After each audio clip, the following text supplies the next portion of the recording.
Hey, reality programmers. I am so excited to be interviewing with Sara Mathews, and she is a professional bereavement counselor. And I want to talk about bereavement and the fear of death and dying and grief and how we're really programmed to fear these things. Welcome aboard, darling. How are you? Thank you very much. I'm very well and I'm very pleased to be here. Thank you for the invitation. So tell me, it shows that you are counseling supervisor and trainer and you Yeah. do bereavement training. Tell Mhm. us what that is and what that looks like, and then why you do it. Okay, that's a big question. I was thinking about why I do it before I came on the podcast this afternoon because I thought you might ask. First of all, what do I do? I offer counselling for anybody who's been bereaved. The bereavement might be recent, it might be historic, and that's not uncommon. Particularly for youngsters, actually, if they maybe lose a parent when they're very little themselves, sometimes the grief can really kind of kick back in when they get a bit older. So bereavements might be recent or historic. They might be for all the different reasons that people die, ranging from natural causes to much more traumatic kinds of death, death by suicide, death by violent acts, all of those kinds of things. In general, I would say that most of the clients that I work with have probably there will be a story to the death that they are dealing with. Now, I guess everybody could say there's a story to a death, but usually the clients that I see, there's a particularly tricky and difficult aspect to that story. And that's maybe why they need a little bit of professional support to get them through. I think one of the things I want to say to your listeners straight away is that most people deal with death and deal with bereavement on their own. They deal with it with friends, with family, with loved ones. It's fine and it's okay and it's part of life. So it's a small minority of people, I think, who need some professional help, and that's why quite often the story is a little bit more complicated. So that's what I do. And I've been doing that for quite some time, 15 years odd. I try to top up the hours. I think it's about 8,000 or 9,000 hours of clinical practice that I've done. So that's a lot of people and a lot of stories. And it's a very privileged position to be in, I think. And I guess the day that I don't think that is the day I should stop. As to why, big question. I think there are different ways of answering that. When I first qualified as a counsellor, I started in kind of problem gambling and people who were struggling with addiction, substance abuse, alcohol abuse. And I really enjoyed that work. But what I noticed, I think, was that underneath the reasons why people get themselves into trouble with those kinds of behaviours is often something deeper. And that might be a loss. It might not necessarily be a loss, but it could be. But the idea of something deeper. And I think at that stage in my professional career as a kind of new counsellor, I was really attracted to working with something deeper, what lies beneath. And so I've always been partial, I guess, to a strong story, something that really digs into what's underneath. And certainly I can say that bereavement counselling does that. It's the biggest thing often that can happen to any of us in our lives. And so the conversations that I have with clients all the time are extraordinary. They're not trivial. They are powerful and they are moving. And I really enjoy that. So I guess that's why. That's wonderful. Yes, enjoy what you do. I loved that you said you're in a privileged position, because anybody going through the grieving process, death and dying, so many people are taken advantage of in that situation. Yes. And you're in a weakened state. You'll say yes to anything just to get through it, make it go away. You don't want to have to deal with it. But being in that privileged position and being able to guide someone, you know what, we got to face these things. Let's make some choices. Mhm. Because the more you push something away, the more you don't make those choices, right? Oh, So God, I really agree with that. Yes. yeah, I mean, and I loved what you said about the historic. And I wanted to ask you, because I've experienced in the work I do, I've experienced generational bereavement. Yeah. Yeah. What do you mean by generational bereavement exactly? Can you say a bit The more? pain of generations being in the DNA and feeling it and being triggered within your culture, within your family, if Got it's it. something that's happening over generations and people are Yes. reacting and they don't know why. So I'd Yes. love for you, if somebody is kind of going through this, what can we do to help them? Okay. I think first of all, that's what a fascinating question.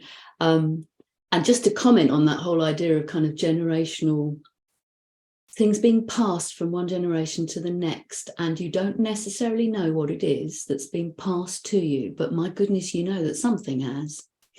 And that, I think, would be the way into my answer to your question, is that if we find ourselves experiencing feelings that don't seem easy to explain, don't seem quite as if they fit with what's going on out there in the rational, observable world, and there's something inside us that just says, there's something afoot here, listen to that little voice. Listen to that little voice, because often we don't. Often we think that there's something wrong with us. I'm being silly, I'm making a fuss about nothing, and we discount the little voice. And that, I think, is one of the biggest lessons I've learned in bereavement, is that so many bereaved people think that they're doing grief wrong.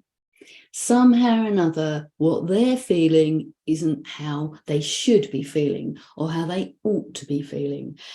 And I would really urge people, first of all, listen to your little voice and try and get rid of your shoulds and your oughts if you can, because they're not going to help you. Stop shooting on yourself. Yes, exactly. Right, exactly. And so when I was going through my process of bereaving, getting cancer, and being faced with either going through chemotherapy and radiation or saying no and being Yeah, okay with being dead in 2 years, and I yeah. chose saying no and being okay with being dead in 2 years. But in the meantime, I got busy. And one of the things that I learned as things would come up and how sensitive I was, I would ask myself, is what I'm feeling mine? And if it wasn't, it would be gone. If it was, a story might flash before my eyes or a memory might come back in those kind of situations. So a grieving person, what can a grieving person do to help themselves? Well, listening to what you've just said, I guess there's two things, I think, in what you just said that might be really helpful for people who are listening. First of all, you got good at boundaries.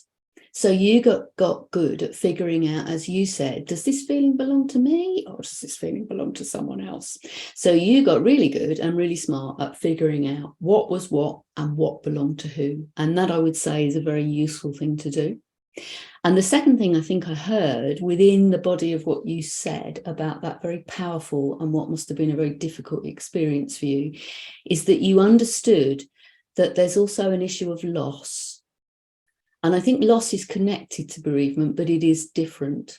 You can lose things without somebody actually dying. And I think I heard that that's what you experienced. So you started to experience loss of the life that you'd had before your diagnosis, the woman that you thought yourself to be, all of those things. And I think what I heard you say is that you got busy filling up the gaps of that loss and enriching your life, filling it, populating it with things, with people. I don't know what you did, but whatever it is you did, you repopulated your life to compensate for that loss. I don't know if I'm picking that up right, but if I Oh, am, those two absolutely. Yeah. things Yeah, really for good things sure. to do. Okay. I Okay. allowed myself to be drawn. It's like, okay, well, I'm going this way now. And then Mm. I figure out why I'm receiving something that is a gift. And I gathered all the gifts. And next thing you know, like this past year, I celebrated 21 years of being told I'd be dead in 2 years. Oh, and when I hear you say I gathered all the gifts, okay, across the hundreds of miles between you and I right now, that was really moving, really moving. So that's an extraordinary thing that you did. And I think one of the things that I experience all the time in my work is that people do extraordinary things in the face of difficulty. And my word, it's humbling and it's inspiring. Yeah, my kids were 6 and 12 Okay. at Tough the stuff. time. Yeah, so it's like, how are they going to be? Let's see, in 2 years, they're going to be 8 and 14. It's like, Yes. I could definitely feel, okay, I got this information. Now I have 2 ways to go, or no way to go and not make any decisions. Okay. Yes, just freeze and not do anything. Yeah. And no choices, no decisions, no knowledge, no healing at all. And I could totally see myself having these choices right in front of me at the time. And the way you describe it, it was vivid. And I think that it's often the case, isn't it? When the chips are down, I agree with you. I think some of us do freeze some of the time, but if we can get ourselves out of frozen, defrost ourselves, if you like, then I think we can dig deep and actually find resources which can take our breath away. Love it. So I know, talking to kids about death and dying, but even talking to adults, because we're so programmed to, no, I don't want to talk about it. I want to talk about a will. I don't want to talk about just in case. No, because it's not going to happen ever to me, right? Yes. I hear people saying, well, if I die, blah, blah, blah. And I think, no, hang on a second. It's not an if, it's a when. It's going to happen to everybody. So yeah, totally agree. Yeah, so I got the when in 2 years. Okay, so yes. I got my when. What am I going to do with this when? So how do we talk to each other about this natural process that we go through, but it reduces the taboo of it, but supports at the same time and helps prepare each other? I mean, what do we do to reprogram ourselves in allowing this in? Because, my meat suit's here temporarily, right? Yes. What a great way to put it. Yeah, okay. I first of all, I think that there isn't a formula. What should I say? What should I do? How should I be? How should I approach it? And that is not me ducking the answer. That's actually part of my answer, which is there isn't a formula. There are people. And when I'm having a conversation with someone, the same as you and I are kind of doing it right now. We've never spoken before, but we're feeling our way. We're getting to know each other. We're listening. We're responding. And so we are turn taking. We are kind of figuring stuff out as we go. We're trying to be sensitive to each other. We're dancing. Yeah, we're dancing. Yes, lovely. How nice. Yes. So first of all, there isn't a set way of talking about those difficult things. There is people and there are relationships. So let go of the idea that there's some way of doing it that you don't know. And if you don't know it, then you can't do it because you're going to get it wrong. Use instead the skills that you have as a human being, which is about connecting with other people, being sensitive, saying a little bit, seeing how that goes, saying a bit more, responding to what someone says. So that would be the first thing I would say. The other thing I would say is think about the language and the words and take your cue from the other person, because there's a lot of stuff written, I think, in the field of bereavement about, do we use the word death? Do we not? What other words do we use? What phrases should we use? Blah, blah, blah. And I would say, again, forget about all of that, really. Think about the person in front of you. Listen to how they talk, what kind of words they use, and use that. Use their words. Because what you're trying to do, if you're going to have that tough conversation, is open things rather than close things. And so now is not the time for challenge and confrontation, and I insist you use this word or that word. I'm going to be respectful of where you are. And that might include all sorts of things. It might include your values, your religious system, all sorts of things, because death taps into some really big and really important things for how people feel, their understanding of the world and who they are in it. So being respectful in your conversation is super important. And the last thing I guess I would say is that you listen to where the person is in their understanding. So not just the words that they use, which I've mentioned, not just being respectful of their belief system, which I've mentioned, but also where are they emotionally? And if you listen properly, you will learn where someone is and how much they can take. And you don't have to say everything all at once. A little bit goes a long, long way, because conversational seeds can be sown. People can go away and think and change what's happening for them. You don't have to fix everything with your conversation. What you're doing is you're trying to support rather than shape. Yes, I love that you said a little bit goes a long way. That means less words, more listening, and not just listening to what they're saying, listening to their body, noticing where they're holding it in their body, noticing how they move their body. Love it. Love it. And, you know, and validating, because a mirror, we are mirrors, you know, the mirror loves validation. And just being silent and being with them is, and holding space, I found is right there. I don't have to say anything a lot of times. It's just validation. Yes. Yes. And that lovely expression that you used, holding space, which I think people really sort of, you know, the other part of my work, which I guess we haven't spoken about, I'm a clinical supervisor for other counsellors. And I think when counsellors are training therapists, different language in different countries, but they don't understand that concept of what is it you're doing when you're holding space. And I think it can seem like you're not doing very much, but it's for me, and I think, judging from what you said, I think it might be for you. It's about your intention. It's about what is informing the way that you are choosing to be in the space with this other person. And if your intention is to hold the space and make it safe and give it some edges so that they know where those edges are, and you're also wanting to give somebody lots of room to be able to be who and how they are, and you're going to be respectful of that, those intentions will inform how you are. And often, as you say, not necessarily through words, but just through a way of being. And as a therapist, you know how powerful intentions are. Absolutely. Yes. And so when I hold space, I might imagine if the person prays to God and loves angels, I might imagine that an angel is just holding them with whatever is happening is okay. So, and then I let it go and give it to God. So that's how I hold space. I don't think about it. I don't try and interfere with it. Just hold the space. And I'm finding we don't know how to do that. We either have to, we're thinking as a way to respond to whatever the conversation is. Yes. So, you know, like I am, so I write down my notes so I can allow the conversation to happen. And when we allow this, we're really listening on those deeper levels. So listening, I agree with you, 1000% is key in, you know, helping someone go through this process.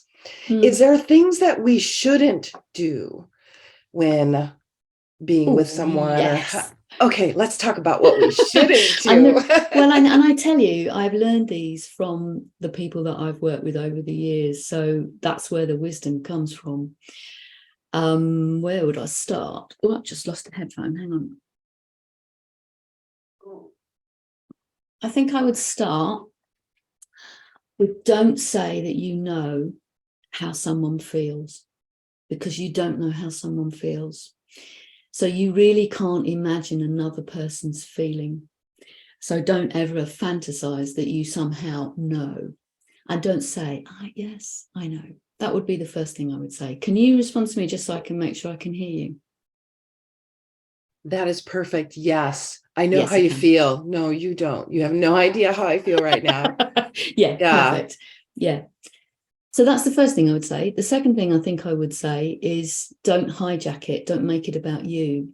So that's a very common response, isn't it? So yeah, like you share with me, okay, I had this illness. I had to make oh, that happened to me. Let me just dump on you. Yeah. So don't hijack. Don't make it about you. That would be another thing to say. I mentioned earlier, I think that a lot of bereaved people feel that they're doing it wrong, and how they feel is silly or somehow not correct in some way. And so you touched on it, I think, in what you said before about holding space, to just affirm how somebody's feeling so that they start to feel less foolish, less odd, less out of step, as if they're doing it wrong. And actually they start to understand that how they feel is how they feel, and that their loss and their bereavement and their grief is theirs to determine and not anybody else's to judge, I guess. So those, I think, would be the first kind of three things that really come into mind when we think about what not to do. Probably the other thing I would say, just to add to that, is don't cross over onto the other side of the road. How many times have we heard that, I think, from people who are bereaved, is they feel suddenly isolated. Everybody's there for a very short period of time right at the beginning. Can I do anything? Can I bring something round? And then people drift away.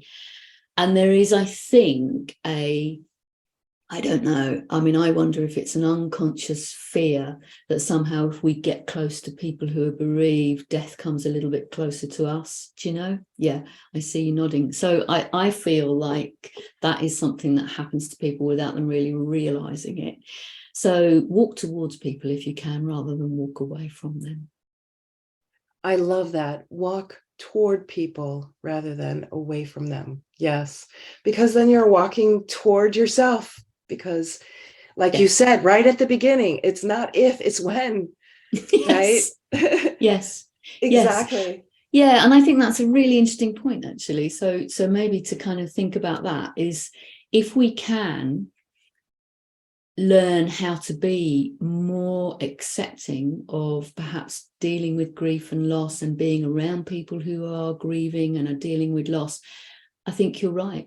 I think it makes the business of being human easier, and accepting our own mortality. And I'm not going to sit here and say to you, yeah, you know what, I've done all this work, I've done thousands of hours of counselling in bereavement, I'm not afraid of death. I think I am afraid of death in the same way probably that everybody is. But I don't think I'm as afraid of death as I would be if I hadn't done this work. And I feel like I've got tools and I've got words and I've got strategies to kind of support me when that comes for me. And that feels good. I love that, being afraid of death. And, I think about that. It's like, of course I'm afraid of dying. Is it going to be painful? What's going to happen? I have no idea. I could be hit by a bus in Chicago, which I almost was, oh my God. tomorrow. Okay. So, yes. thinking and centering yourself within that is just fantastic. So, darling, tell me, how do people work with you and how can they get a hold of you? Okay. Well, people work with me online. So I work only online now. I've done years of face-to-face work, but I've moved my practice online. I think partly the pandemic has done that. I think if you'd asked me pre-pandemic, would I ever be working online? I'd have said no way. But I've got good at it. I've got used to it, and I can see that it means that I can reach people from a far kind of bigger geographical spread. And also I think it's actually more convenient for a lot of people as well. They haven't got to travel, they're not coming into my space, we're establishing our space. And I really like that therapeutic aspect of working online. So I work online. I have a website, www.saramathewscounselling.com. I'm spelt strangely, but well, I'm sure you'll put that in the show notes. I've got an A, I've got an H, and I've got one T in my Mathews because my husband's family can't spell. I'm sure it's wrong, but that's how you can reach me. Yeah, and I work with people from a really big spread. I love the idea of being able to reach out to people across continents, across countries, across space and distance, because I think something that's emerged in our conversation today is that death unites us. Our humanity unites us, our vulnerability around this stuff unites us. And so for me, it's all about that connectivity. Love it. And I love how our paths cross. Thank you so much. It was a joy having you. And if somebody is kind of going through bereavement right now, what would you suggest they do? One small thing they can do. Oh, okay. So really practically, keep hydrated. If you're crying, you are losing an absolute load of fluid. And if your body is dehydrated, you will get headaches, you will feel more stressed, you will feel worse than you do. And this is not a time for feeling worse. So first of all, physical needs. Try and eat, try and keep your blood sugar steady if you can, little and often, but really keep hydrated. Rest. Think about how you might treat someone if they'd been in a horrible accident.